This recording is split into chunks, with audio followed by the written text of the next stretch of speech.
Mi presento, sono Walter Argiolas, neopresidente del Circolo Culturale Sardo di Magenta. Oggi apriamo la quinta edizione della Festa dei Sardi e Amici della Sardegna, che abbiamo ripreso l'anno scorso dopo un breve stop riflessivo, diciamo.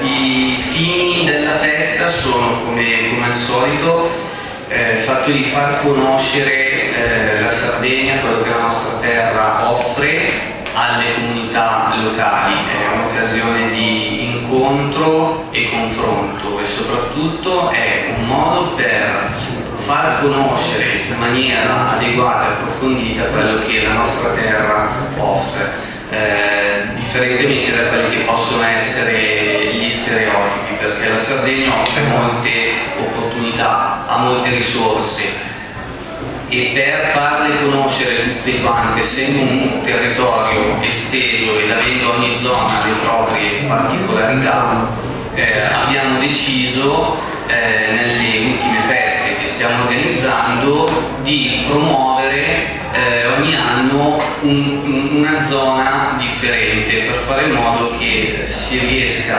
a presentare e promuovere in maniera più adeguata quelli che sono i servizi e i prodotti appunto della Sardegna. Oggi abbiamo come ospiti Elisabetta Mette, in rappresentanza dell'Associazione Montiverno di Cugliari.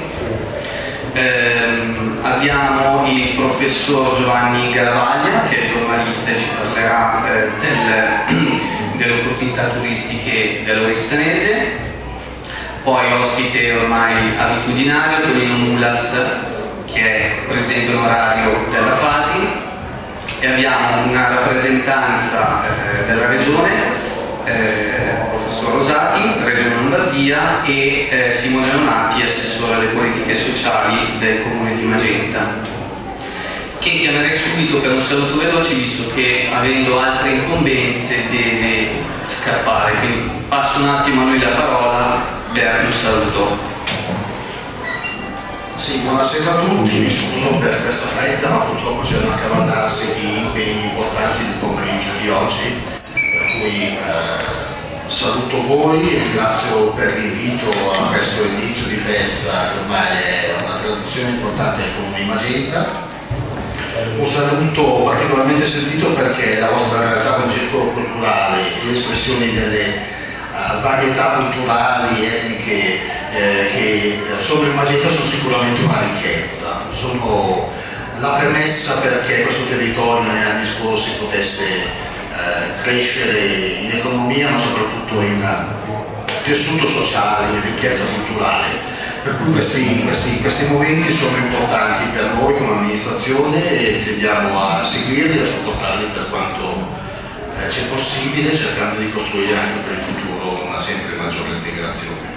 Oggi siete a parlare delle peculiarità di una parte del territorio della Sardegna, è una sfida che comprendiamo come amministrazione perché sullo stesso fronte stiamo cercando di valorizzare anche quello che è il nostro territorio, con le sue bellezze, con le sue tradizioni, con la sua cultura. Una ricchezza che anche nella diversità non deve spaventare, ma deve essere colta in tutte le sue positività. Lascio voi. Mi sposto al Teatro Lirico, dove il laboratorio teatrale dell'unità di psichiatria porterà in scena il suo spettacolo. Anche questo è un modo diverso di essere parte di questa comunità ed è appunto nel confronto con la diversità che cresce qualcosa di bello, qualcosa di utile, un pensiero comune per un futuro che oggi sembra avere scarse premesse di positività, ma che può essere sorpassato nel momento in cui insieme ci si trova e si riflette su quali sono i punti di forza di ognuno. Colgo l'occasione per lasciare un omaggio del Comune di Magenta ai relatori. Sono delle pubblicazioni che negli anni anche la recente amministrazione ha preparato, che descrivono la storia, la cultura e il territorio di Magenta, sperando con questo omaggio di in qualche maniera avviare un confronto, una vicinanza con i relatori e con la vostra realtà di rappresentanza culturale e sociale importante. Grazie. 8 minuti.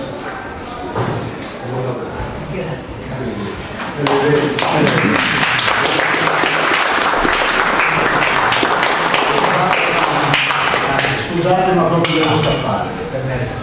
Ringraziamo ancora l'assessore Donati. Allora, dicevamo prima che quest'anno la manifestazione sarà improntata sulla promozione del territorio dell'Oristanese.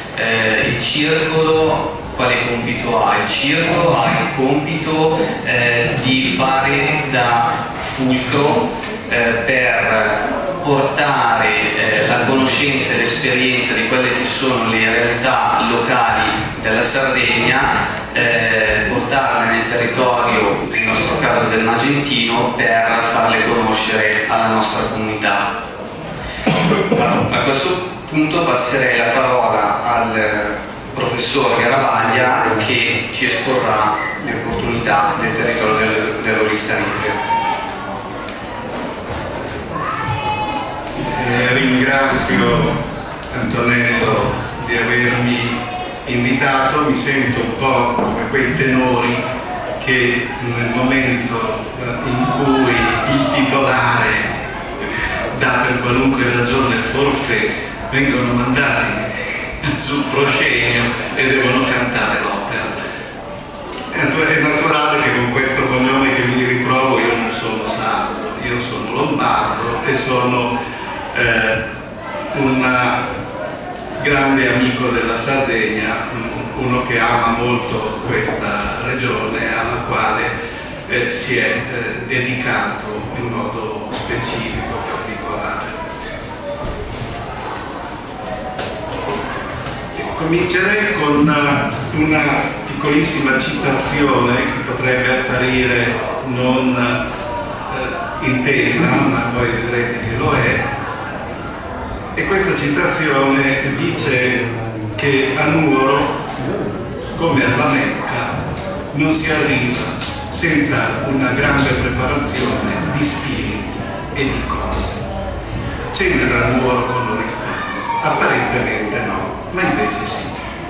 Perché questo atteggiamento dell'animo, questo atteggiamento culturale a tutto tondo, e quindi comprendente anche la cosiddetta cultura materiale che passa attraverso il costume, la festa popolare, la lingua, che è un dato assolutamente fondamentale nell'economia culturale della Sardegna,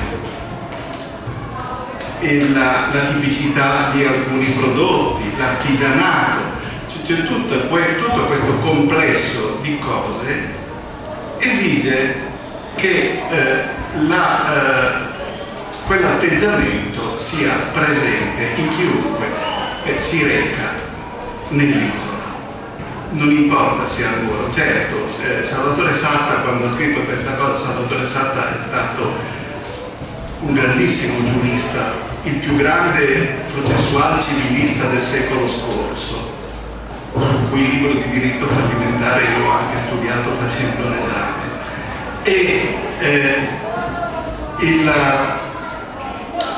Satta è anche stato l'autore del Giorno del Giudizio, un altro libro importantissimo. Questa sua citazione ci fa pensare a un approccio particolare che si deve avere quando si va in Sardegna. Non è quello in Sardegna un turismo di poco conto, un turismo qualunque, non è un turismo che si fonda sull'effimero. Non vorrei adesso sembrare scortese, ma non è un turismo alla Rimini, è un tipo di turismo che ha una connotazione particolare, perché andare in Sardegna vuol dire capire la Sardegna, e prima di capire la Sardegna bisogna capire lo spirito dei sardi. Se non si fa questo, se non si compie questo percorso, si perde tantissimo. Io lo so che si può andare in Sardegna, andare al mare, fare i bagni, pigliare la nave e tornare a casa, questo lo so anch'io, però per suggere proprio il vero senso della Sardegna, bisogna capirla fino in fondo, e questo esige una preparazione. Pensate che in Sardegna, la Sardegna è così autentica che se anche non ci fosse il turismo, tantissime cose avverrebbero nello stesso modo. Non è che se non ci sono i turisti la Sartiglia di Oristano o l'Ardea di Sedilo non si farebbero lo stesso, perché loro le fanno per loro stessi queste cose, i sardi le fanno per se stessi. E non è che se non ci sono i turisti loro non si vestono in costume, ma neanche le persone non si vestono in costume e hanno dei costumi specifici. Chi ha avuto la fortuna, come me, di visitare il Museo Etnografico di Nuoro sa quale specificità, quali particolarità ci sono di vestiti e di abiti per ogni zona, direi per ogni paese.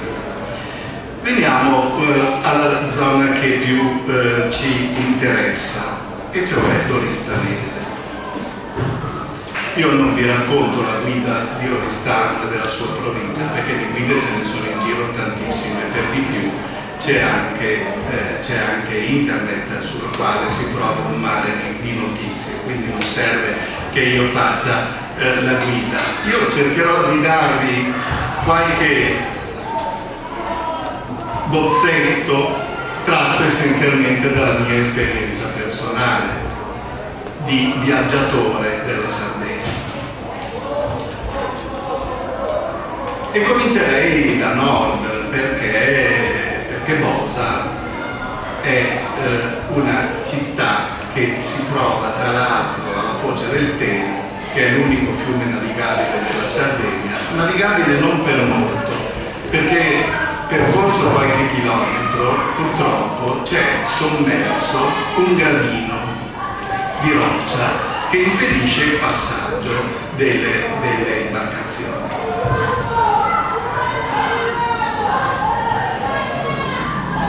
Bosa è la città del Castello Malaspina, è una città che è la città delle concerie, è la città, e con la sua Bosa marina ha tra l'altro anche un bel mare. Ecco, una cosa che mi viene in mente è che stando a Bosa ero andato una volta a Montresta. Montresta è un piccolo centro dove stanno i grifoni. I grifoni volano da Capo Marangio fino alla zona di Montresta, e lì è stato possibile per me fare degli avvistamenti e anche delle fotografie interessanti. Poi Bosa è circondata quasi da piccoli centri che sono Magomadas, Tresnoragues, Tinnura, tutta questa Fusio, sono tutti questi piccoli centri che poi mano a mano lasciano il posto ad altre mete. Vi ricordo Scalo Monteferro, che è un luogo tra l'altro molto...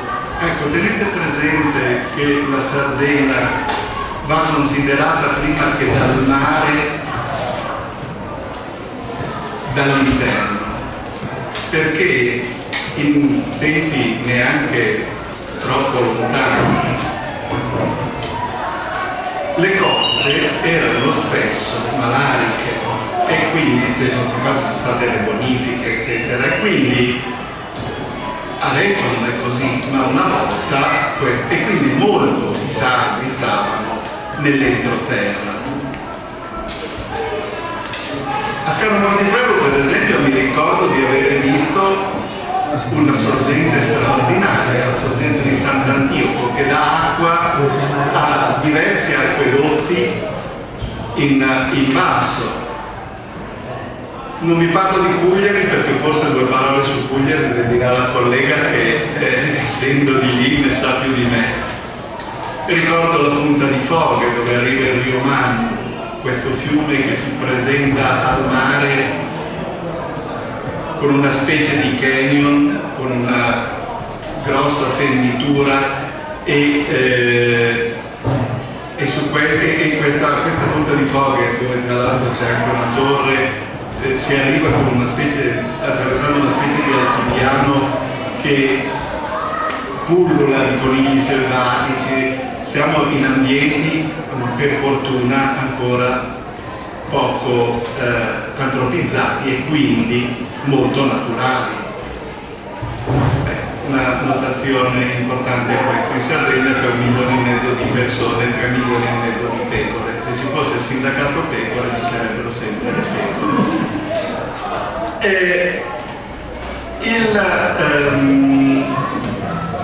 Qui abbiamo questi luoghi che sono di così straordinaria bellezza, forse anche perché un turismo massivo tutto sommato non c'è.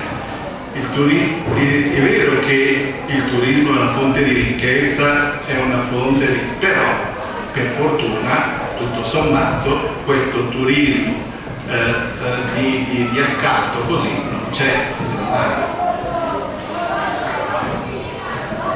Scendendo ancora verso sud incontriamo un primo complesso montuoso che è appunto il Montiferru, di cui io ricordo molto bene Santo Lussurgiu, dove c'è tra l'altro anche un bel museo, credo di tecnologie contadine, una cosa di questo genere, e San Leonardo, altra sorgente straordinaria di Siete Fuentes, 7 sorgenti, anche questo posso sottolineare, boschi e quindi ambienti di nuovo. La parola è un po' spinta oggi, incontaminati, perché di incontaminato non c'è più neanche il Polo Nord, quindi figuriamoci se è incontaminato il Montiferru. Però sono luoghi, diciamo, di forte naturalità. Ma forte naturalità non perché l'uomo non ci passi, ma perché l'uomo sardo è rimasto abbastanza rispettoso del suo ambiente. Non ha osato fare dell'ambiente quello che da molte altre parti si è osato fare.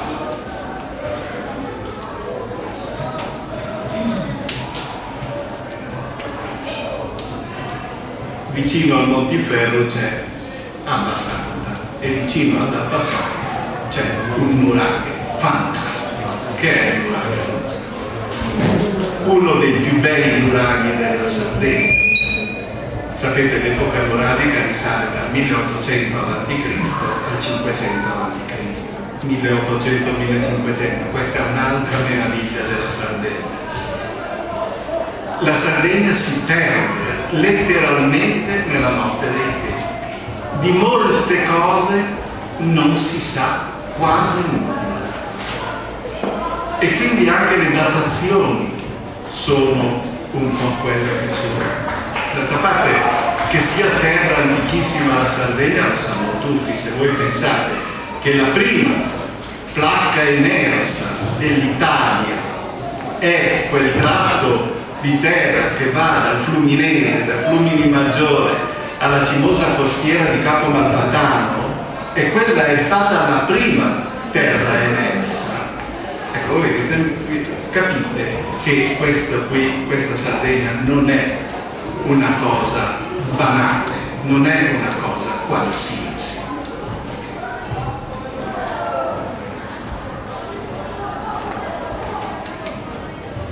Scendendo ancora dal Montiferru, vicino ad Abbasanta non si può non citare Paoli Latino e dimenticare quella altra meraviglia che è il Tempio di Santa Cristina, che è un tempio ipogeico per il culto dell'acqua. È un pozzo. Dicevo, poi scendendo ancora e andando più verso occidente si incontra una cosa straordinaria: la montagna di Grada finisce e comincia l'ultimo lembo di deserto presente in Europa, il Sinis. Sinis che anche qui affonda le radici in epoche antiche, Tasos, Otoca, l'odierna Santa Giusta, anche lì, zona di stagni, zona di acque miste, di acque salate e di acque dolci. Capo San Marco,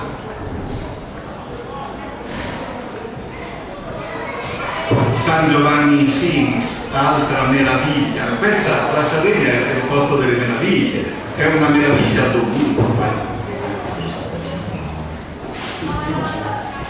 E poi Oristano. Oristano è una città relativamente piccola, non è una grande città, ma è la città di Eleonora d'Arborea. Questa giudicessa, anche qui quasi leggendaria, è incerta perfino la sua data di nascita. Si pensa intorno al 1346, più o meno, ma non si sa di più. Si sa che poi nel 1404 è morta e si sa che lei ha promulgato un corpo giuridico, un ordinamento giuridico noto come Carta dell'Oto, che ancora oggi è straordinario per l'anticipazione sui tempi, per la visione. Voi pensate che suo padre, che aveva fatto la prima, ma non aveva promulgata il padre, Mariano IV, ma aveva predisposto lui questo nuovo ordinamento giuridico, che contiene norme civili, norme amministrative, norme agrarie, con grande sensibilità, addirittura con una sensibilità di chi capisce che si deve sprovincializzare. Noi oggi lo diciamo spesso, ci si deve sprovincializzare, e lui chiamò dei giuristi locali e dei giuristi continentali a fare questo corpo giuridico.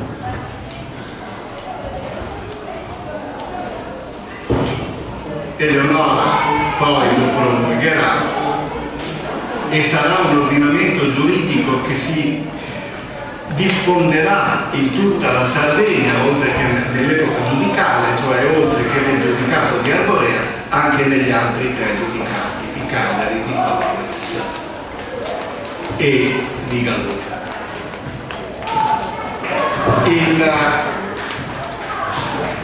La straordinarietà di questo ordinamento è che è durato un tempo infinito, è stato vigente dalla fine del 1300 al 1827, quindi per più di 400 anni, quando poi intervenne il Regno Sabaudo. A sud di Oristano ci sta Arborea. Arborea, che si chiamava Mussolinia quando fu fondata, era una neoformazione. Basta vedere come sono le strade, tutte perpendicolari tra di loro, tutte. E altro salto fantastico: Montiferro, una montagna, Sinis, un lembo di deserto, Arborea, la pianura d'acqua. Si coltiva il riso, c'è il latte vaccino, che non è il latte delle pecore ma delle mucche, ci sono dei formaggi, ci sono negli stagni, mentre si utilizzano ancora i fassoni, che sono queste imbarcazioni primordiali per la pesca, si degustano cose altrettanto eccezionali, come la bottarga, che io ricordo quando andai a Cabras, andai a mangiare, indicato da un amico, da Gigi Ledda, il proprietario del ristorante Safuntà, e lui mi diede la bottarga fatta da sua madre, che non aveva niente a che fare con la bottarga che trovate nel vasetto, purtroppo. E poi mi fece assaggiare quest'altra specialità straordinaria, e cioè il muggine dentro questa nureca, una cosa di questo genere. Devo fare come i 2 papi fa, se mi sbaglio mi correggerete, perché questa altra cosa assolutamente straordinaria che si degusta, ma ho anche mangiato recentemente in un viaggio invitato alla regione, ho anche mangiato per esempio alla Peschiera Pontis, che è un altro posto di estremo interesse per i buoni palati. Si mangia molto bene. Nell'Arborea noi troviamo anche le ultime propaggini della zona costiera della provincia di Oristano, ma vicino alla zona di Arborea c'è un altro posto straordinario, il Monte Arci, che è il monte dell'ossidiano. È il monte di questo minerale che si poteva lavorare. Quando mi raccontava il mio amico Ignazio Porcetta, che è uno dei proprietari del campeggio di Murapolis a Arboria ed è uno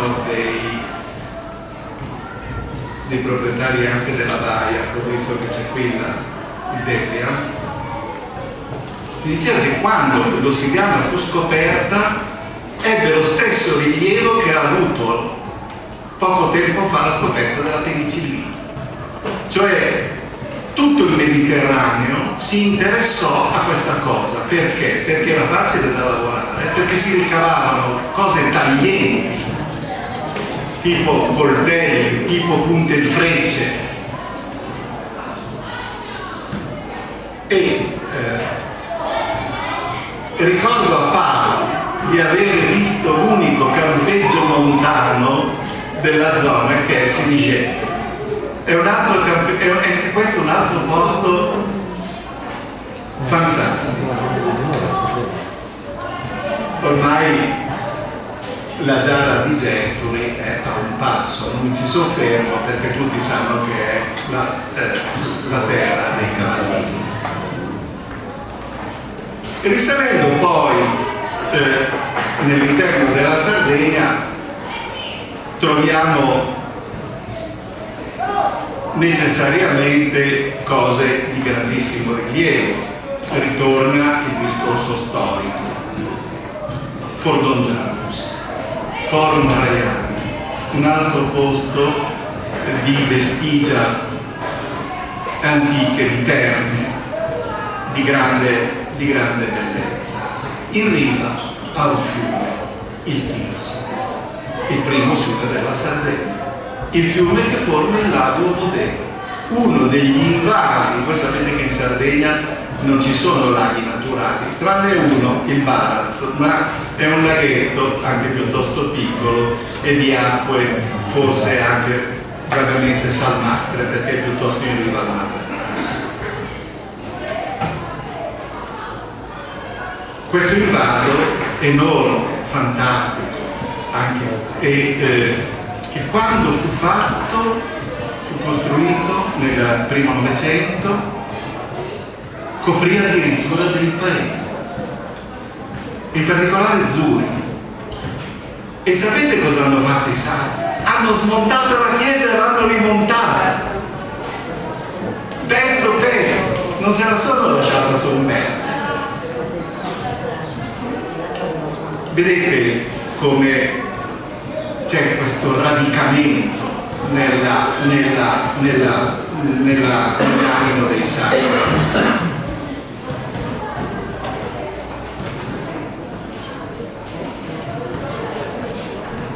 che altro dire?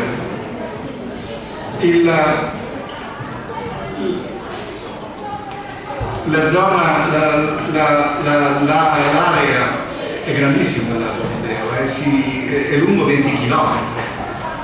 E qui uno che vuole fare del turismo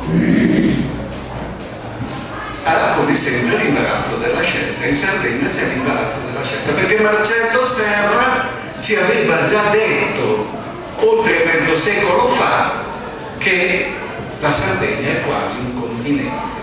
E guardate un po', avete trovato in un circoscritto fazzoletto tutto sommato di terra gli ambienti più diversi.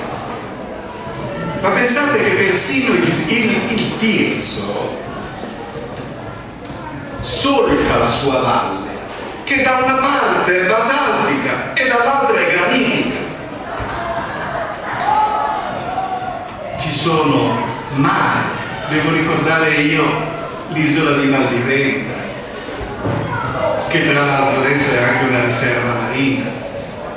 E questa, sapete che non c'entra niente dentro, è una storpiatura italiana, è Maluentis, è un cattivo vento. E devo ricordare io che esiste questa cosa, che esistono spiagge straordinarie, Isarenas, e poi anche qui alternanze. A volte è la costa sabbiosa, bianchissima, altre volte è la falesia, sono queste rocce strapiombanti che arrivano nel mare. Ci sono gli stagni, che non sono fiumi, che non sono neanche laghi, non sono neanche mari. Ci sono i monti, ci sono le sorgenti, ci sono le pianure, perché una volta che si è arrivati a sud dello Monte Arci comincia il Capitano e quindi zona di pianura.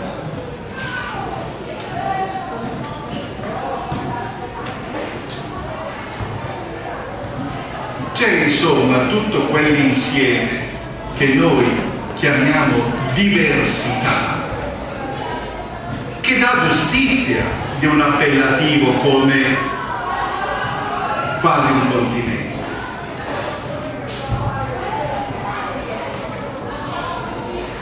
Ci sono alcuni paesi diventati famosi. Ad Ales è nato Gramsci, che poi è venuto via da piccolo e è venuto a abitare a Ghilarza. Ci sono tantissime cose che io naturalmente in un'esposizione così breve non vi ho potuto raccontare. Quello che vi posso dire è una cosa però. Se avete occasione, non perdete il giro della distanza. Non è più bello di altre zone della Sardegna. Io ho trovato delle zone della Sardegna, tra l'altro anche assolutamente impreviste. Non so chi di voi abbia visto, è fuori di qui, ma chi di voi abbia visto il Limbal, altro capolavoro della natura.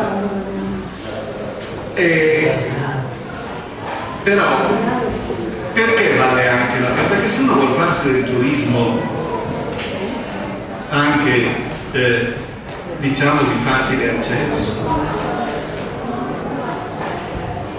la bicicletta, c'è la pianura, ad Arborea si pedala che è una bellezza, non si fa fatica, perché il grosso della Sardegna, soprattutto della Sardegna settentrionale, ragazzi, ci vogliono delle gambe. È vero che adesso hanno inventato le biciclette con la pedalata assistita, però ci vogliono delle gambe, la mountain bike non è per tutti.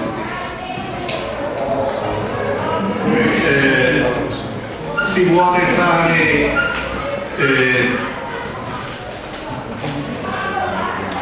della trekking a Iosa, sia nel Montiferru sia nel Monte Arci, ovunque.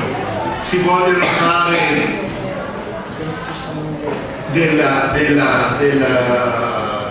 dello snorkeling, andare in mare e fare il sub, fare l'attività subacquea, anche qui senza problemi. Direi che molti sport si può giocare a golf, c'è anche quello. Quindi un viaggio, e guardate, preferisco parlare di viaggio che di turismo, perché la parola turismo viene facilmente interpretata come qualcosa di consumistico, no? Invece bisogna andare in giro, magari riducendo gli spazi, non fare come fanno i cinesi che vengono in Italia in 3 giorni e fanno tutta l'Italia, cioè hanno visto Roma, Firenze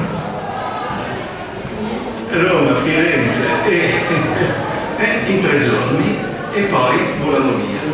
Noi invece dobbiamo fare il rovescio, noi dobbiamo andarci, perdere qualche giorno, ridurre, perché questo ci permette di vedere le cose da vicino. Riduciamo gli spazi, ma guardiamoci con più profondità, perché tutta la Sardegna e anche questa zona quindi di Oristano merita un'attenzione più avanzata che quella della persona di passaggio. Quindi io questo è l'invito che vi faccio. Poi se avete qualche domanda da farmi, ammesso che non ne sappiate più di me, potete benissimo farlo. Grazie.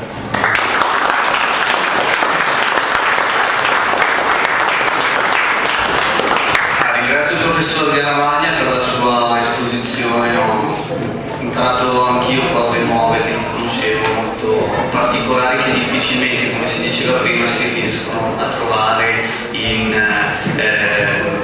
documentazione che è turistica, che è dedita, appunto come diceva lei, al viaggio inteso diversamente. Prima di passare la parola a Elisabetta, volevo fare un saluto a tutti i circoli presenti, ringraziarli per la loro partecipazione.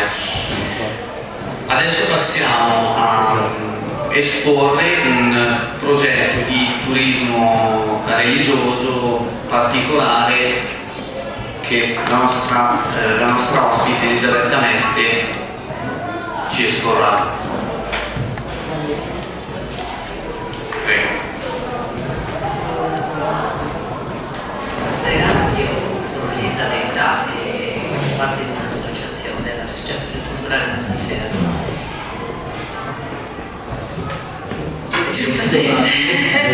Giustamente ha sorvolato, lasciando la posa a 12 km 42 da Oristano, dove troviamo casa mia.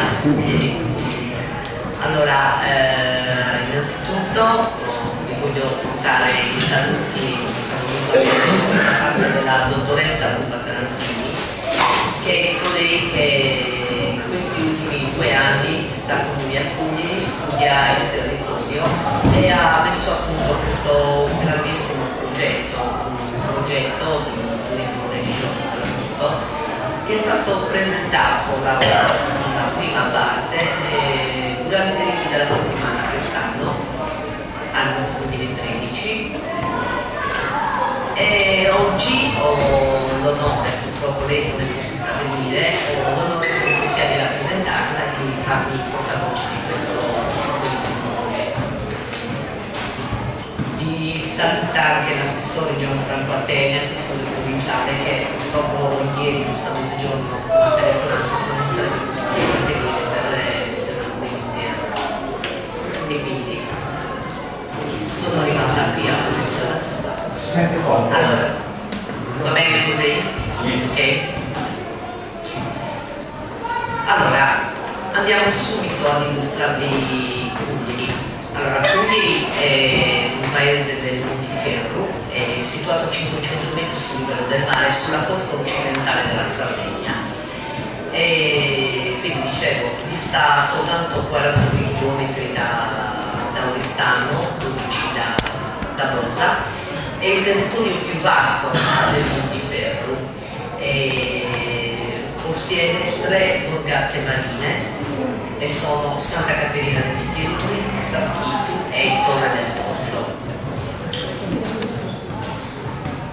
Allora, la dottoressa Tarantini è riuscita, oltre ad essere una grande studiosa, anche una donna di carattere, e lei in questi 2 anni è riuscita a prendere tutte le nostre tracce storiche, l'archeologia, le tradizioni culturali, gastronomiche dell'artigianato, riscoprirle, farle riscoprire a noi abitanti, che purtroppo le abbiamo sempre sotto agli occhi e non gli diamo la giusta connotazione, e a mettere in piedi questo progetto.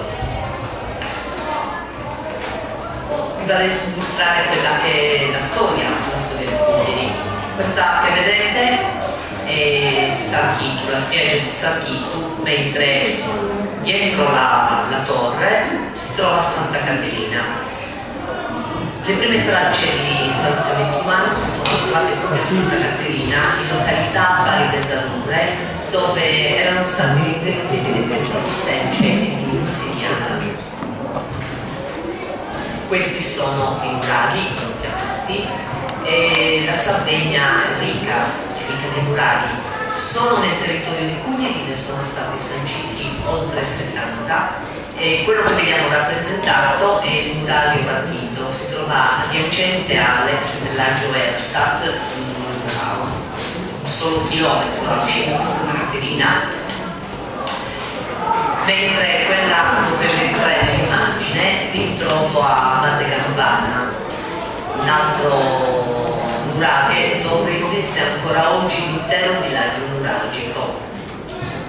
Della pietra sono l'acchitoso delle vasche comunicanti attraverso delle canalette che venivano utilizzate dai nuragici per la splenditura dell'olivasto, quindi per ottenere l'olio d'oliva.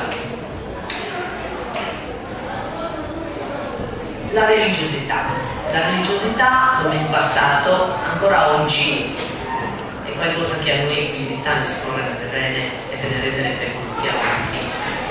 Questi che vediamo sono i vetri, rappresentano la Dea Madre e il Dio Padre. Il pozzo di Santa Cristina, anche intorno ai vetri venivano celebrate tutte le cerimonie religiose. Il culto dei morti. Il culto dei morti era molto sentito. Per i nuragici non era la fine, ma era un transito, era un viaggio dalla vita alla morte e dalla morte alla vita. Questa è la navicella nuragica, una lampada votiva, e la sua forma fa pensare che i nuragici fossero anche dei navigatori, quindi probabilmente dei pescatori, anche se loro preferivano più abitare verso l'interno, quindi dediti all'agricoltura e all'allevamento. Le nostre coste sono state toccate anche dai Fenici. Allora, i Fenici, tutti sappiamo essere un popolo provenienti dalle coste del Libano, che si spingevano con le loro navi per il commercio e giunsero in Sardegna, dove fondarono le loro colonie. Durante questi spostamenti attraversarono lo stretto di Gibilterra, raggiungendo la Bretagna, l'attuale Inghilterra, e dalla Sardegna a Marsiglia. Questa piccola informazione perché qui sto sviluppando io un'ulteriore ricerca che spero ad agosto di poter presentare pubblicamente, ma oggi non la voglio accennere a tutti i costi. Allora, i Fenici quindi fondano le colonie ed instaurano un ottimo rapporto con le civiltà presenti, con i nuragici, tant'è che li si stanziano, contraggono dei matrimoni misti, ma non perdono mai la loro cultura. Portano in Sardegna delle stoffe pregiate, quale la lana, il lino e la porpora che veniva utilizzata per colorare i tessuti utilizzando una conchiglia in luce. Qui si parla di brandidura. Sabrendidura, cos'è sabrendidura? Sabrendidura è l'arte di annodare i nodi per ottenerne delle fasce di pizzi dalle lunghissime frange. Oltremare è conosciuto come macramè. Se voi andate così a curiosare su internet, tra tutti i siti che troverete vi dice che il macramè probabilmente sia nato sulle navi dei marinai per l'intreccio di anche di corde, di cinture, anche perché ricorda tanto i nodi della marina. Altri pensano invece che sia di provenienza araba, ma che sia stato portato in Europa in seguito alle crociate come dei fazzoletti che le donne europee hanno imitato, e quindi ottenendo questo particolare merletto. Io penso invece che non sia così, e questa è la mia ricerca. Da noi sabrendidura ormai è un'arte conosciuta da poche persone, sono tutte in tardissima età e quindi si rischia che venga dimenticata. Voi considerate che per ottenere un merletto di 2 centimetri per 3 sono necessari oltre 2500 nodi. Secondo me perché è impossibile da imitare, stiamo parlando di un ricamo? Perché il filo portante è uno che trasporta dei doppi nodi a formare dei disegni geometrici.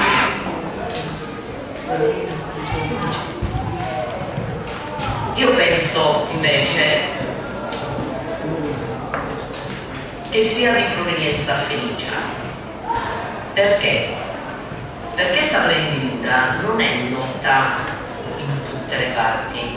Strano caso, è nota nei posti dove si sono stabiliti i fenici, quindi nelle regioni arabe, nella nostra costa, è conosciuta nella costa orientale dell'Inghilterra ed è conosciutissima a Marsiglia, dove addirittura ho scoperto esiste una fabbrica dove decorano le sedie, ottengono dei tavoli interamente decorati con questa particolare lavorazione. Io non lo chiamo artigianato, lo chiamo arte.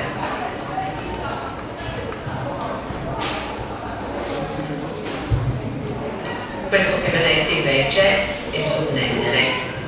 Sunnennere sono chicchi di grano che vengono fatti germogliare al buio e assumono un colore giallo paglierino. Noi a Cuglieri li utilizziamo per decorare i sepolcri durante la settimana santa e rappresentano, era già conosciuto al tempo dei Greci, e rappresentano il passaggio dalla bella alla brutta stagione. Noi lo riportiamo per quanto riguarda la risurrezione di Cristo.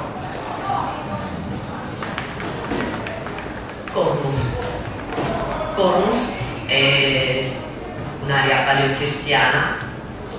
Questa che vedete è la fonte battesimale. Si trova a meno di 1 chilometro all'uscita di Santa Caterina, dirigendosi verso Sarchico, quindi le località balneari che vi dicevo poc'anzi. All'uscita di Sarchico troviamo un colle, il colle Colchinas. Oggi è oggetto di scavi perché su questo colle sorge l'Acropoli. Questa che vedete, qualche archeologo bicchiera sicuramente. Questo è un disegno che ho fatto insieme ad una mia amica architetto. Allora, il colle, vedete che la parte nera è il mare, è la costa di Sarchico.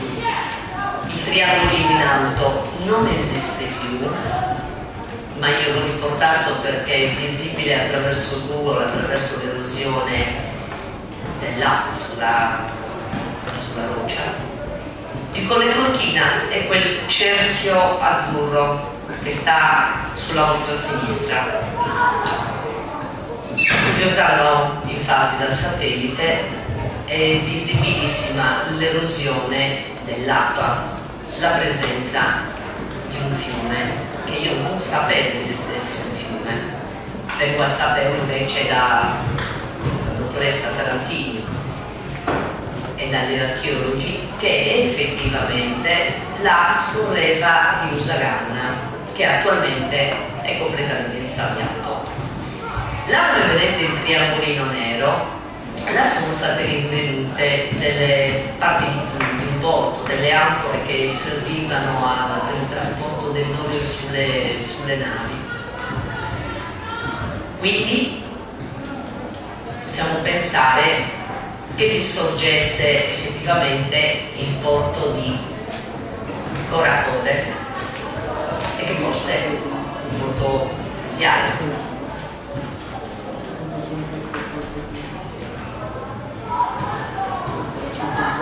Quindi la Sardegna fu anche oggetto di conquista dei Romani. Quindi nel III secolo a.C. Roma estromette Cartagine dalla Sardegna e qui iniziano le grandi opere stradali con la costruzione di ponti. Cagliari porta ancora tante testimonianze anche del passaggio dei Romani. Ci sono tantissime strade che portano verso la montagna, la campagna, dove è presente ancora il selciato romano. Quindi fondano Currulis Vetus, l'odierna Patria, e dopo la caduta definitiva di Cornus si stabiliscono in un altro centro abitato, quella che è Currulis Nova, l'attuale Cagliari.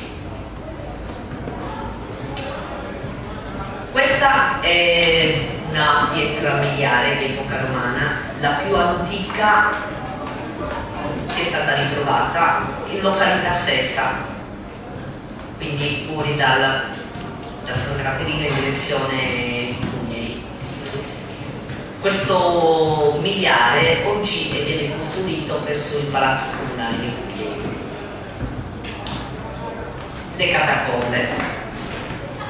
Le prime comunità cristiane si riunivano per pregare clandestinamente appunto nelle catacombe. Questa che vediamo è bianca, è scavata nella roccia calcarea, è Saspeluca del Nonna e si trova in località Santa Caterina. Anche a Cagliari esistono numerose catacombe ancora intatte, una purtroppo proprio un mese fa è crollata la volta. E parliamo delle grotte di Serrugiu e quella che purtroppo è crollata Samachina, che qui non viene nominata, ma esiste. Andiamo a parlare dei giudicati. Sardegna quindi unita politicamente fino all'848, all'inizio del millennio invece la vediamo così divisa. Abbiamo il giudicato di Torres, della Gallura, Arborea e Cagliari. Ritorniamo ancora a Cagliari. Questo è Castelluezzo, si trova in direzione Sant'Ursurgiu, a 3 km esatti dal centro abitato, e rappresenta un presidio militare, un presidio di confine tra il giudicato di Arborea e quello di Torres. Quindi risale la sua costruzione intorno al 1180-1190.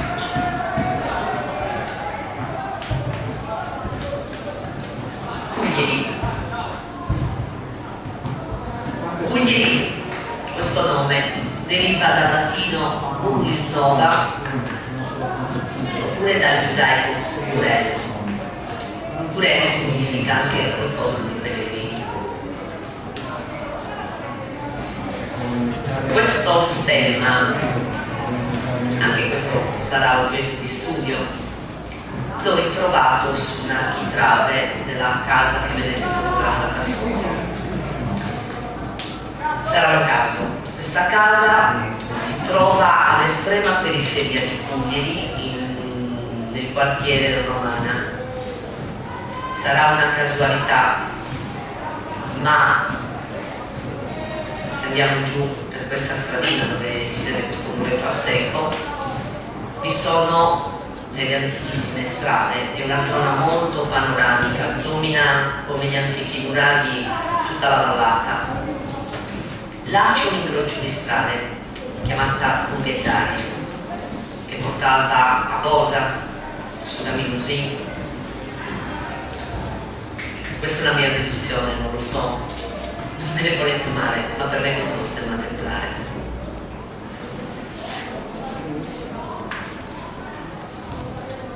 Andiamo al 1500 con il feudalesimo. Cuglieri è dominata dalla ricchissima famiglia Zatriglias. Tra queste spicca la figura di Lucia Zatriglias, che fonda a Cuglieri il monastero che vediamo nell'immagine dei Serviti. Cuglieri attualmente ha 5 confraternite. Questa probabilmente è la più antica, è la confraternita dei Servi di Maria.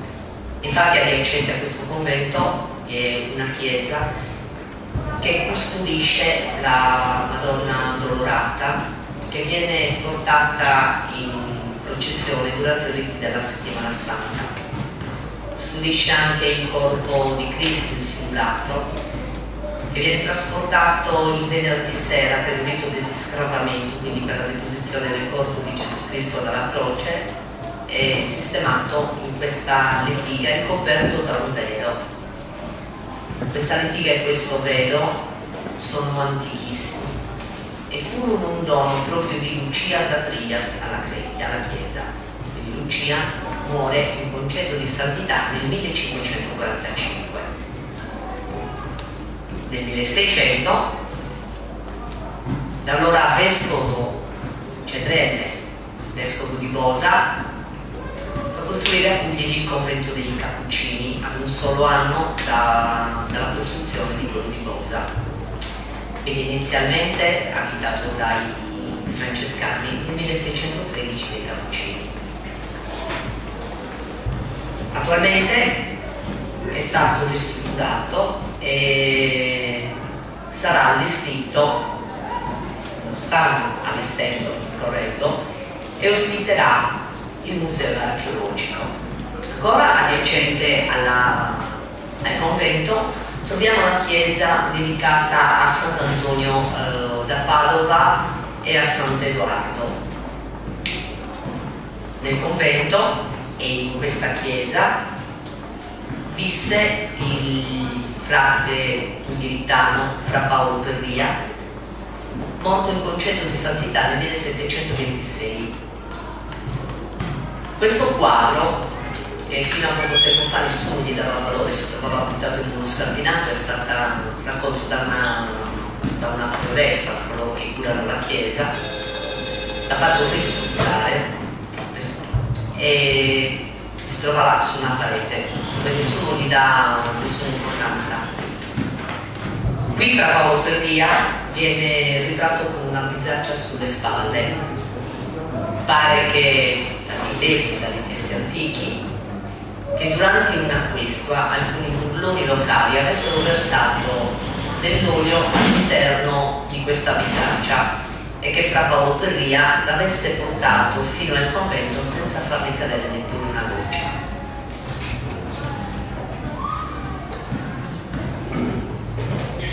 Andiamo avanti.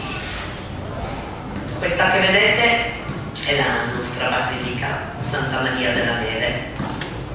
Nel 1300 dei pescatori trovano una cassa nella baia di Santa Caterina. All'interno trovano la Madonna col bambino. Viene sistemata su un carro per portarla a Cuglieri nella loro parrocchia di Santa Croce, che si trovava proprio all'ingresso del paese. Giunti a destinazione però i buoi non si fermano e proseguono il loro cammino sopra un altissimo colle, il Colle Bardoso. Là si fermano e il 5 agosto e in quella giornata si ha una nevicata.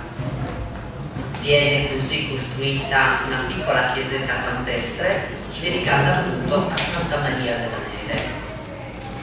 Nel 1800 la piccola chiesetta campestre diventa collegiata per volere di Papa Pio VII e nel 1892, su richiesta di Monsignor Andozzi, anche lui di Puglieri, Leone XIII vuole l'incoronazione della Madonna con Bambino, mentre nel 1919, ad opera di Papa Benedetto XV, viene elevata a Basilica Pontificia Minore. A Roma abbiamo Santa Maria Maggiore, a Puglia abbiamo Santa Maria Minore.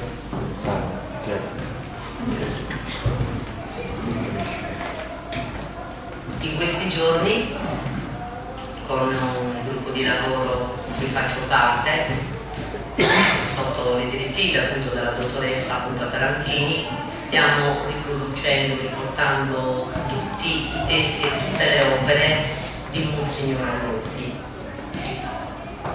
e saranno parte della seconda parte del progetto di turismo religioso, che verrà presentata appunto ad agosto in occasione della nostra patrona Santa Maria della Neve, e si avrà la riproduzione anastatica di tutte le sue opere e mantenendoci strettamente all'originale. 1924. Questo che vedete è il seminario pontificio. Allora fu eretto per decisione di Papa Pio XI e fu retto dai Gesuiti. In 40 anni si formarono oltre 10.000 seminaristi. Questo seminario però è andato chiuso nel 1971 e oggi è di proprietà della Regione Sardegna. Questo che vedete è il nostro giovanissimo sindaco. Nel 2013 quindi sia la presentazione del progetto Mundis Anima Mundi, dove c'è stata la riqualificazione del territorio, dei suoi attrattori. Questo è il centro servizi che è stato strutturato, ultimato pochi mesi fa, che si trova a Santa Caterina. Questo invece, come vi dicevo prima, quando vi parlavo del murario antico, questo è l'ex borgata Ersat, oggi diventato un bellissimo centro tipico. Questo cerchietto rosso è un rifugio montano, bellissimo, panoramico, dove sono presenti due bellissime cascate. Proseguendo qui verso la montagna arriviamo, forse lo conoscete, Caso Spavadiles, dove sono stati allevati i grifoni di cui parlava prima e che purtroppo sono andati via da Puglieri e si sono spostati verso Montresta. Però una cosa non sono andati via, sono i mufloni che si stanno popolando e abbiamo dei cervi, si trovano qua, vicino a questo rifugio montano, in località Pachesole, Massa e Lori. Scusate. Questi sono i concetti chiave dove si basa tutto il progetto, questo progetto di turismo religioso, di Mundis Anima Mundi. Non vogliamo, come si diceva prima, sfruttare il mero turismo, il consumismo, ma noi stiamo cercando tutti i modi di coinvolgere le singole persone, trattarle da persone, da ospiti. E il nostro ospite si deve sentire un padrone di casa, deve essere curioso di conoscere, voler conoscere noi, persone sarde, quindi l'Italia, il nostro modo di vivere, di essere. Queste sono le parole chiave: accogliere, condividere, il camminare e il ritornare.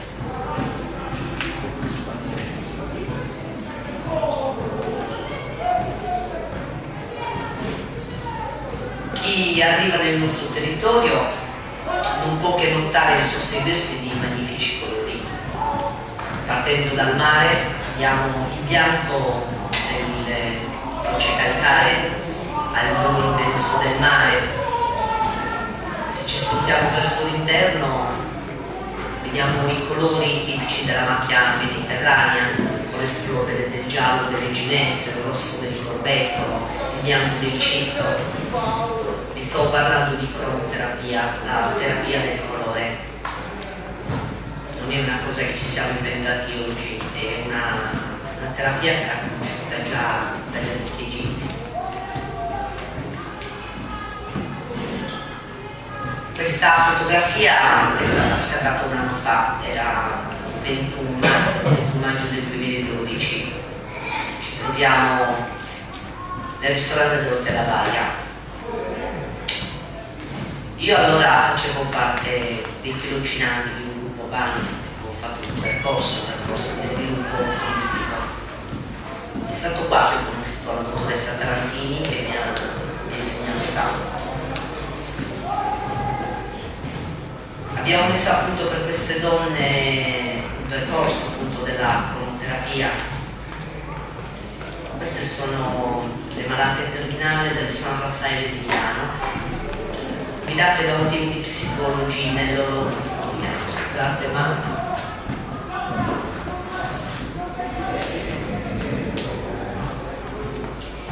e qui ci troviamo tutti insieme a Coglieri nel museo dell'agronomo dottor Giorgio Zappa. La tascaria è sbagliata, dice Pevio, quindi ci sono due grossissimi produttori. Uno fa l'imbottigliamento ed è proprio la produzione di imbottigliamento, mentre Zampa produce un ottimo olio biologico, e questo è il suo museo privato di proprietà della famiglia. Al piano superiore ha anche un bellissimo museo dell'agricoltura. Andiamo avanti. Questa è la panoramica di alcuni attrattori, oddio, è scavato, di alcuni attrattori di Coglieri. Partendo dalla vostra destra vediamo Santa Maria della Neve, in alto Castelluezzu, Durario Latito. Lì a sinistra invece quella è la gradinata che porta al Redentore e si trova nell'enorme parco del seminario pontificio, come dicevo prima, oggi proprietà della regione. L'immagine sotto riprende l'area paleocristiana di Cornus, ancora sotto il seminario. L'altro è un normalissimo sentiero di percorsi. Da quest'altra parte, sotto la Basilica di Santa Maria della Neve, abbiamo una fonte, la fonte di Chiumemele, e una fonte prenuragica dedicata alla Dea dell'acqua.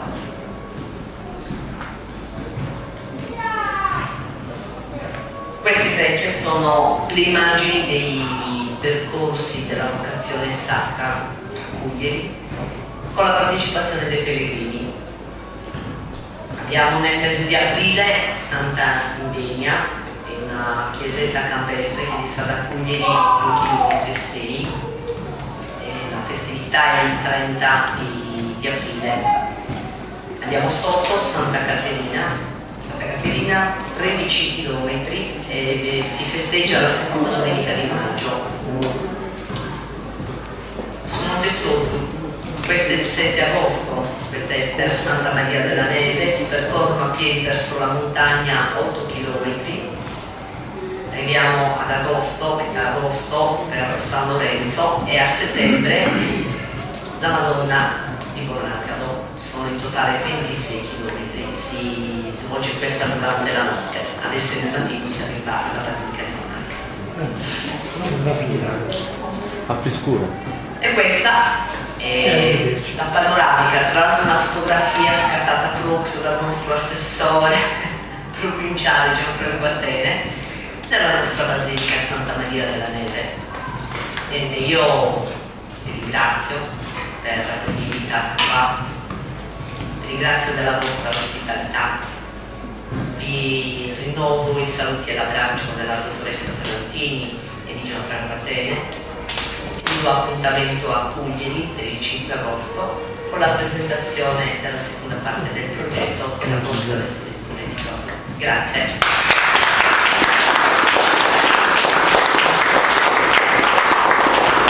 Grazie ancora Elisabetta. Chiamerei Tonino Mulas.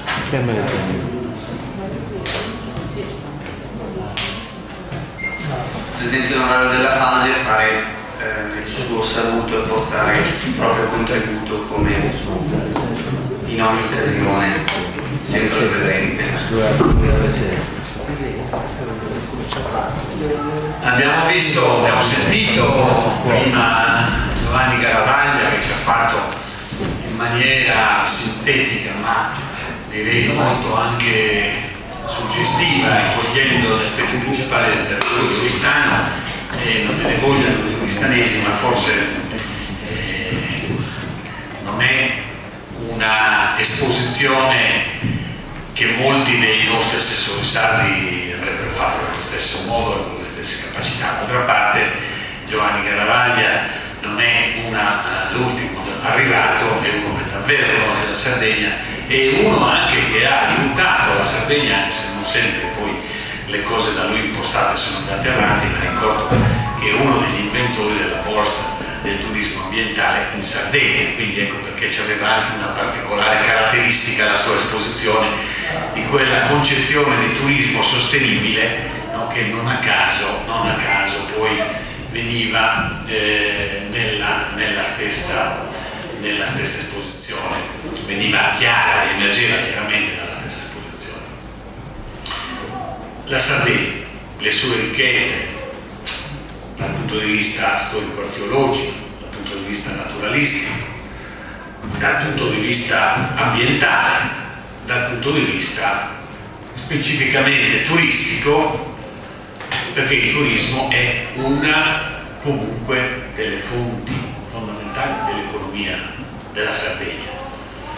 E nel disastro della crisi economica è uno dei settori che in questi 2 anni, pur avendo subito una flessione, che ha retto, no? Anche se poi io voglio ricordare intervengo solo per 2 questioni, uno dei motivi anche della crisi del turismo della Sardegna. Il turismo in Sardegna è valutato dal Crenos, che è il centro studi del Banco di Sardegna, con un valore del 6,7% del PIL della Sardegna.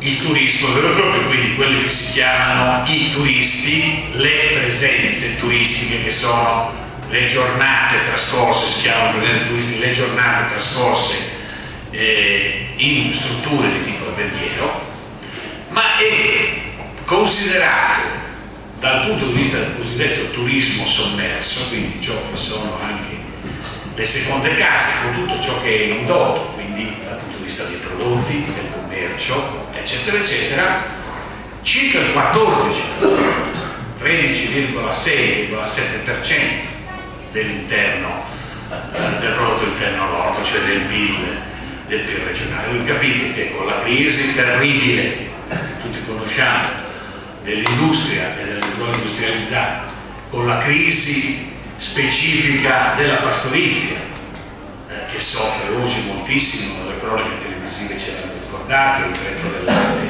è sceso ai minimi storici, e quindi la difficoltà anche poi a vendere dei prodotti con magari alcune eccellenze che regolano, tipo la 3A di Arborea, che ricordava Arborea Giovanni Garavaglia, che è una delle più grandi industrie, è la prima industria alimentare della Sardegna, anzi la prima industria alimentare della Sardegna, è una delle più importanti industrie alimentari italiane, che produce, sia pure in piccoli spazi, perché la maggior parte del territorio è occupato dal punto di vista dell'allevamento dalle pecore, ma che produce, attualmente trasforma il 60% dei suoi prodotti. Noi da poco abbiamo fatto un incontro con la Triago che vorrebbero appunto, anche con l'aiuto dei Circoli Sani, sbarcare nel continente e testare alcuni mercati, perché oggi il 40% del latte vaccino, che si sta estendendo anche dalla semplice località di Arborea intorno in provincia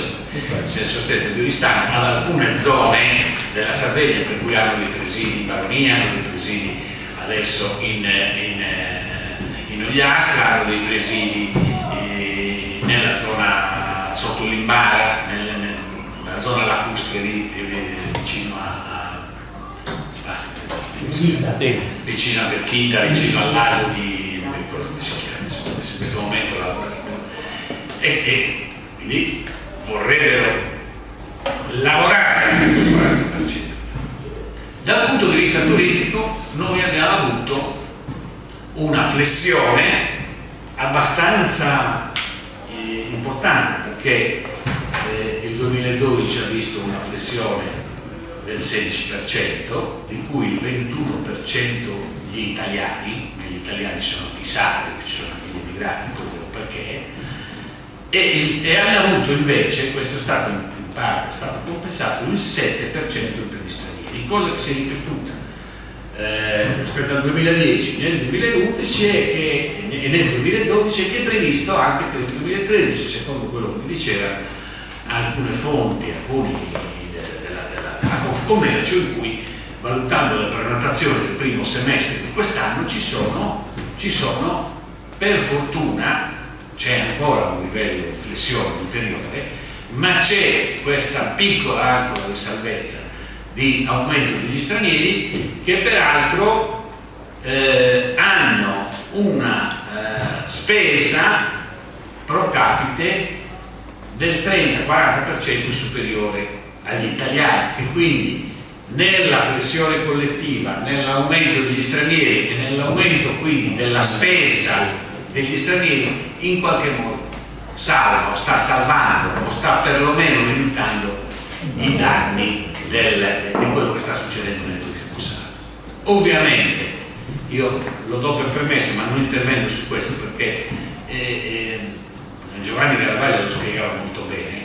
Noi abbiamo una potenzialità turistica inespressa, in particolare oltre ai 3 mesi del turismo balneare, che è incredibile, perché trovi ancora una capacità di produrre eventi culturali, per esempio questi che si ricordavano qui, legati a possibili itinerari di turismo religioso, che non sono prevalentemente estivi, anche se ci sono molte manifestazioni estive. Sappiamo le manifestazioni dell'Assunta, di Ferragosto, eccetera eccetera, in diverse parti della Sardegna, da Orgosolo ad altre parti, ma che sono prevalentemente, basta pensare a alcune delle più grandi, Sant'Efisio per esempio, che è il 1° maggio, quindi fuori dalla stagione turistica balneare vera e propria. Beh, io ho avuto di questo, per dare una conferma, perché magari può sembrare una sua valutazione da viaggiatore psicologicamente avvertito da una parte e psicologicamente ostile a un certo turismo di massa, ma quello che diceva nella relazione Giovanni Garavaglio, io l'ho visto a Cumide, cioè io ho avuto la fortuna di andare adesso durante la Settimana Santa a questo seminario dove si discuteva o si impostava questo progetto sul turismo religioso, con quello che si vedeva lì. Tra l'altro io vorrei sottolineare una cosa che mi ha colpito, che non conoscevo. Io cerco di studiare un po' di robe sarde, perché essendo stato 9 anni presidente, tutte le cose che mi capitava di leggere eccetera eccetera per saperle, perché se no non puoi fare quel lavoro lì, quel mestiere lì di fare presidente. Però per esempio ho scoperto una cosa bellissima, queste rovine archeologiche dell'inizio del cristianesimo, no? Che siamo andati a visitare e che hanno fra l'altro una storia curiosissima, cioè erano i seguaci della teoria di Ario in Africa, quindi un gruppo di vescovi che, siccome erano in odore di di resia, li portano e trasportano in Sardegna. Questi qui, naturalmente, in Sardegna sono fuori dal loro contesto dei fedeli. Voi sapete che intorno a questa roba qui ci furono lotte religiose durissime, persecuzioni, migliaia di morti, eccetera, eccetera. Questi qui sono trapiantati in Sardegna e però sono vescovi importanti, perché poi in Africa, diciamo, il cristianesimo in tutta la zona del nord aveva avuto un grosso sviluppo iniziale, e fondano questa specie di non è una basilica, c'è la basilica, il battistero, ci sono delle rovine bellissime che fra l'altro sono ancora proprio tutto da scavare, e si vede che c'era una roba di grande valore architettonico, ma era una specie di vera e propria cittadella religiosa. Poi naturalmente, siccome Airo nel frattempo era passato, questa cittadella ha uno sviluppo, una funzione che dura credo un paio di secoli almeno, fiorisce, diventa un grande centro religioso, eccetera, eccetera, che poi spiega tutta questa tradizione, cioè spiega le origini di tutta questa tradizione religiosa, la chiesa di Santa Maria, le confraternite, cioè io conosco molte cerimonie, per esempio della settimana santa, le ho viste in diversi paesi della Sardegna e le ho viste a Cunighi. Questa storia di 5 confraternite in una cittadina che tutto sommato era abbastanza piccola, che a me mi sembrava una roba, siccome ho avuto la fortuna di fare il percorso del cammino di Compostela, e l'ho fatto durante la settimana santa, no? E vedi in queste città spagnole la grandiosità delle manifestazioni religiose. Io dico che Puglia, nel suo essere un piccolo centro, non ha niente rispetto a questa grande tradizione che c'è religiosa spagnola, non c'è niente da invidiare. Cioè 5 confraterniti, ma non i 2 pellegrini, come si dice adesso, quelli rimasti, residuali, che fanno ancora una cerimonia magari a uso turistico, eccetera.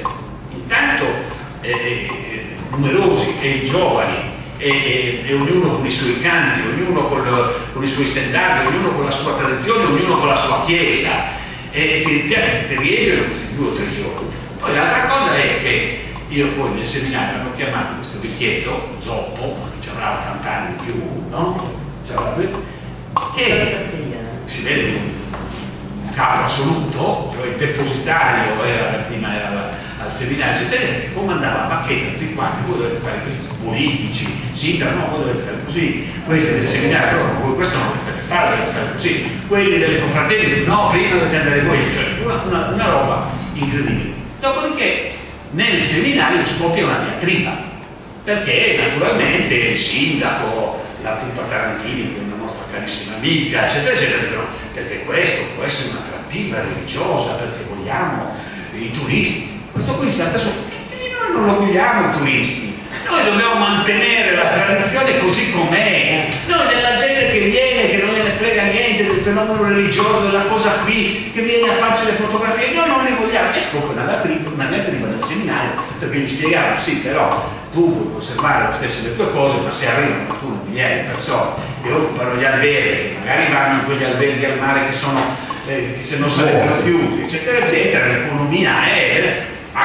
no? I turisti sono la profanazione della roba. Per dire quello che dicevi tu, cioè che non le fanno le cose per i turisti, ma le fanno per loro stessi prima di tutto, e che anzi qualche volta c'è un'idea un po' retrograda, un po' assurda, del non utilizzare questo in termini un po' di marketing, dico io, per offrire delle manifestazioni che sono anche non solo religiose in senso stretto, ma io che sono assolutamente un laico, per me era una manifestazione culturale di grandissima importanza, legata al territorio, che capisci che cosa è quel territorio lì, che capisci cosa sono quelle chiese, che capisci cosa sono quelle rovine archeologiche, eccetera, eccetera. E quindi questo che dicevi tu è proprio una roba che forse da tanto tempo non toccavo con mano, no? Perché lo vedi perché è nata proprio questa tecnica.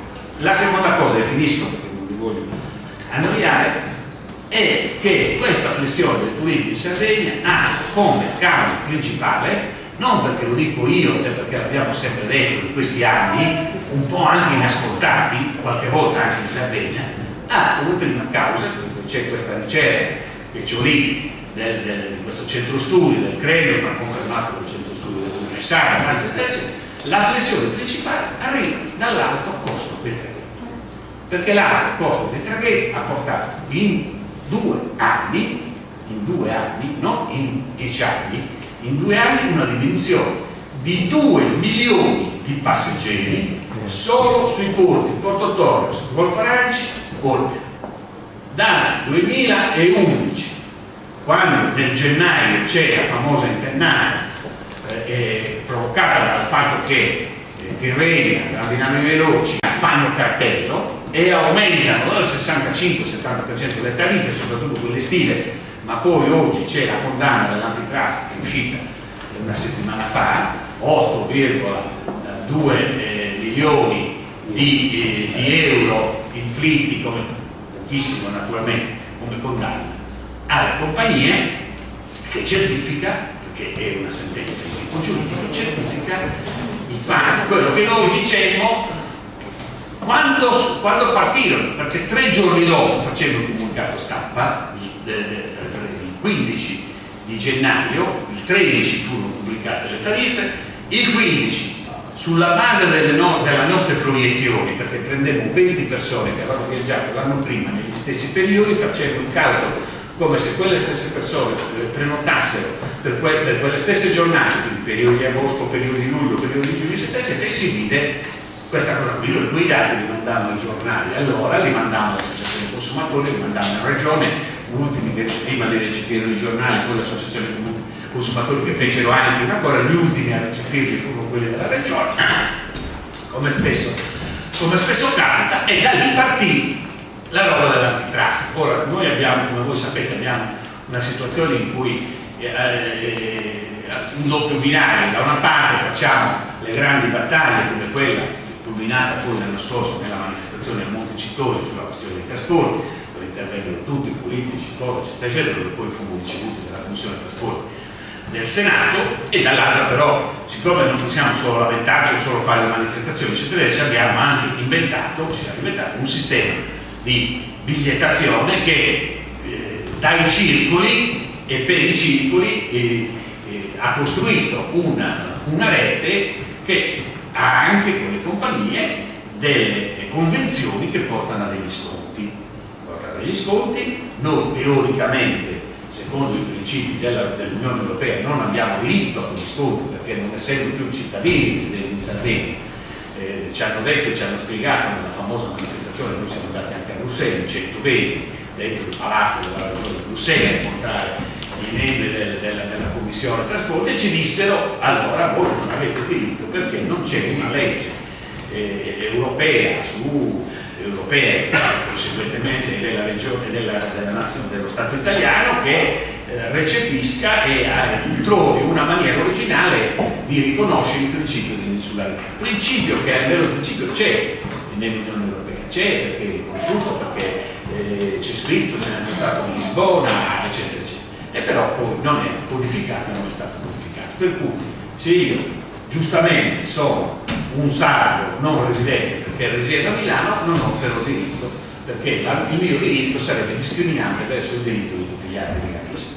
È una questione giusta dal punto di vista del principio dei diritti universali, che però ovviamente ha danneggiato gravemente, dopo il governo Prodi, che fu l'ultimo a garantire agli emigrati la questione del diritto alla continuità territoriale, e però una sentenza poi dell'Unione Europea disse al governo Prodi: no, questa cosa qui sei fuori, tu devi specificare, togliere, eccetera, eccetera. Per cui noi le convenzioni che abbiamo adesso, tanto per essere chiari, non sono scritte dentro la convenzione della continuità territoriale, ma sono le nostre convenzioni private. Ora, questa questione comunque di 2 milioni di passeggeri in meno, che è stato un disastro per tutti, per il turismo di Sardegna, per noi in primo luogo, perché voi sapete che più legati ai traghetti sono gli immigrati, perché gli immigrati sono abituati intanto ad andare nei paesi dell'interno, a doversi muovere, portarsi dietro la macchina necessariamente, e poi sono legati anche al fatto che si portano dietro tutti i prodotti, si riportano nelle loro macchine cariche di prodotti, eccetera, eccetera. Allora, questo è un danno economico, è la violazione di un diritto, ma è una delle spine nel fianco della questione turistica oggi, ed è una questione che è stata a lungo sottovalutata. Io dico che ha fatto un danno alle stesse compagnie, Se oggi grandi navi veloci abolisce una linea e preferisce mandare la sua nave in Tunisia, no? E perché comunque 2 milioni di passeggeri, voi immaginate quanti sono in termini di fatturato anche per loro. Per cui tu aumenti teoricamente i prezzi per aumentare il fatturato, nel frattempo diminuiscono le teste, quindi il fatturato non è che aumenta, e allora cosa si abbassano? Si abbassano i servizi, si abbassa la qualità delle navi, e tutto ciò produce per il turismo un danno oggi incalcolabile. Quindi la questione della battaglia per la continuità territoriale, oggi ratificata anche da una sentenza dell'antitrust, eccetera, deve continuare e deve partire da un fatto positivo. La nuova ci ha scritto la nuova parlamentare europea, che è parlamentare solo per 2 mesi, poi il Parlamento europeo, voi lo sapete, che andrà in scadenza per qualche mese, per 2 mesi, qualche mese, la Francesca Barracciu, che è succeduta al presidente della regione Sicilia, no? Che è eletto lui nel Parlamento europeo. Abbiamo anche questa sfortuna di avere il collegio comune, un'isola di 1,5 milioni di abitanti, un'isola di 5 milioni di abitanti. Chiaro che noi non abbiamo in prima istanza eletti i parlamentari europei, perché il rapporto è 4-1, e quindi è chiaro che li eleggono loro, non c'entrano loro le preferenze. Dopodiché la Francesca Barracciu ci scrive che in una cosa presentata da lei a livello del Parlamento europeo, il Parlamento europeo ha recepito l'applicabilità del principio di insularità per tutti, quindi teoricamente per noi. Io aspetto adesso di sentirla, di vederla, magari facciamo un'iniziativa tutti insieme, perché è una cosa molto importante. Ne avevamo fatta 1 o 2 anni fa, forse non vi ricordate voi della Lombardia, perché l'abbiamo fatta nell'altra circoscrizione, l'abbiamo fatta con la, tra l'altro c'era Mauro Pini da una parte e la Serracchiani dall'altra, proprio per inseguire questo principio della questione dell'insularità nel Parlamento europeo, visto che non c'eravamo noi, cercavamo altri parlamentari che ci dessero una mano, così come c'era stato Panzeri anche su questa questione quando siamo andati a Bruxelles, ci eravamo appoggiati ai suoi uffici. Questa è una battaglia decisiva, ma con la consapevolezza che non è una battaglia corporativa solo per noi, perché interessa principalmente, è una battaglia di tutta la Sardegna, perché è la dimostrazione più evidente che uno degli elementi della crisi del turismo, ripeto, non perché lo diciamo noi, ma perché lo dicono finalmente gli studi fatti in questi 2 anni, perché lo dice finalmente anche una sentenza, è la questione del prezzo dei treni. E da lì bisogna ripartire, da lì, da questa sentenza e dal principio di insularità che deve essere applicato a livello nazionale e che deve trovare in Parlamento una legge che esprima questa cosa. Io l'altro giorno ho fatto la riunione e chiudo con una delle migliori, abbiamo un'ottima, e purtroppo adesso si è dimezzata, abbiamo un'ottima convenzione con grandi navi veloci, che ci aveva anche navi anche migliori, ma adesso anche le navi veloci sono state declassate quest'anno da questa stazione, che ci dice: ma se voi continuate a dare, se lo Stato continua a dare 70 milioni all'anno per 7 anni alla Tirrenia per la continuità territoriale, anziché applicare un principio o di un bando a cui tutti possono concorrere, oppure di distribuire a seconda della quota di trasporto, perché tutti i passeggeri per la Sardegna sono meritevoli, e su questo noi l'abbiamo detto per primi. Noi vogliamo che tutti possano andare in Sardegna a un prezzo equo, e che il diritto dell'insularità non riguarda solo i sardi, perché riguarda anche un milanese che vuole andare in Sardegna e che ha diritto di pagare a quanto pagherebbe a spesa chilometrica se avesse l'opportunità di scegliere tra treno, macchina, eccetera, eccetera, cosa che non ha. Quindi, da questo punto di vista noi pensiamo che, per esempio, anche quella cifra lì sarebbe molto meglio spesa se fosse andata a premiare una concorrenza tra più soggetti, anziché concentrarsi, come è stata stata, per salvare il carrozzone terreno. Quindi turismo sì, questioni di turismo sì, però sono legate poi alle questioni anche specifiche delle battaglie che si fanno perché se no non è che ci viene dallo Spirito Santo. Poi ce ne sono altri, c'è il problema del credito legato alla questione del turismo, c'è la questione della qualità dei servizi, c'è la questione della professionalità, possiamo cercarne altre, se faremo un convegno sul turismo cercheremo anche quelle che sono le altre debolezze, ma la questione dei trasporti è la questione principale oggi del mancato decollo anche di un turismo che sia un turismo non solo umano, perché tutte queste cose, soprattutto ambientali e culturali, sono fuori, non necessariamente dall'estate, perché i più intelligenti vanno magari 20 giorni, però 2 giorni, 3 giorni se prendono per visitare anche la Sardegna intera. Però c'è un turismo specifico che può essere valorizzato, che è il turismo fuori dalla stagione, semplicemente malaria. E su questo la questione dei trasporti è decisiva. Non abbiamo parlato di quella aerea, ma è importantissima quanto quella navale. Grazie. Bravo.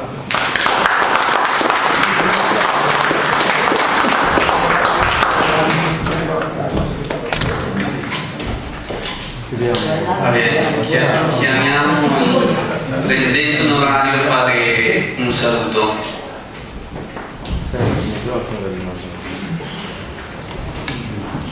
Intanto volevo prima di tutto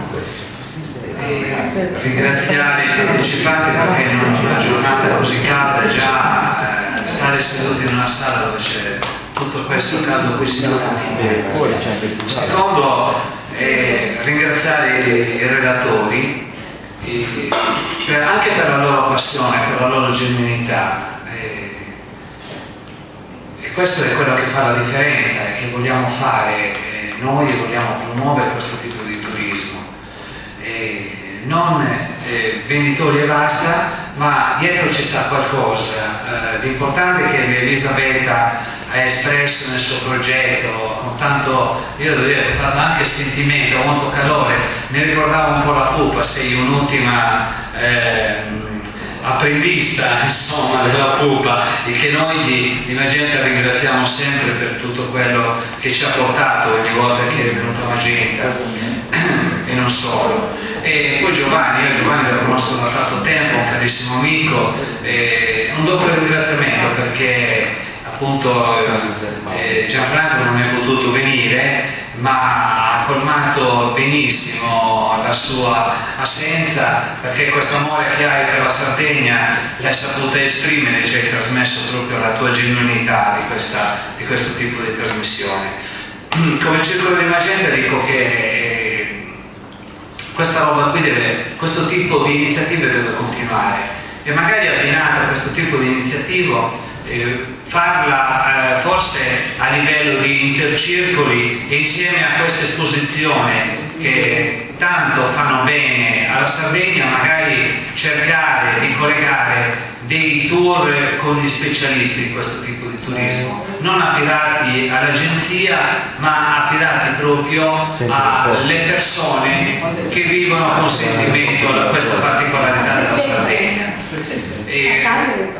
Finisco qui perché abbiamo bisogno di prendere un po' d'aria. Un ringraziamento ancora a voi circoli che avete partecipato e avete reso questa giornata un po' migliore e forse con più partecipazione e simpatia anche della relatrice che è venuta da Montiferro.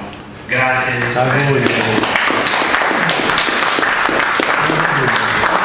Posso fare un attimo di qui? Va bene, prendo Diamo un attimo la parola a Franco Sani che vuole dire qualcosa. Anch'io naturalmente mi collego a un ringraziamento sia al dottor Garavaglia sia alla signora che ci ha esposto al territorio però volevo fare un intervento due passaggi sia del dottor Garavaglia sia di Tonino Mulas. Volevo aggiungere a quello che ha detto il dottor Garavaglia solo un particolare, che il turismo che ha proposto è soprattutto un turismo da sfruttare è un fuoristagione, non c'è bisogno necessariamente che si faccia del mare complessivamente. La Sardegna offre tutte queste possibilità, perché la Sardegna offre un clima che si può fare 12 mesi all'anno, ecco. Perciò penso che questa cosa vi sia da divulgare, perché il territorio della Sardegna offre questa disponibilità. Invece riguardo un passaggio di Tonino Mulas, volevo, per questa sanzione che le due compagnie hanno subito, quella piccola sanzione si potrebbe dire, e la beffa che questa multa qui non viene rivolta in Sardegna o distribuita di nuovo a chi ne ha subito le conseguenze, viene allo Stato italiano, e questa è una bella truffa nei confronti di noi che abbiamo subito questo caro prezzi, e non sono loro che non hanno fatto niente per impedirla. Ecco, perciò questa cosa qui ci dà un po' fastidio, un po' pesante da subire, ecco. Non so cosa dobbiamo continuare ad andare avanti così, cioè la subiamo noi e la godono gli altri. Grazie.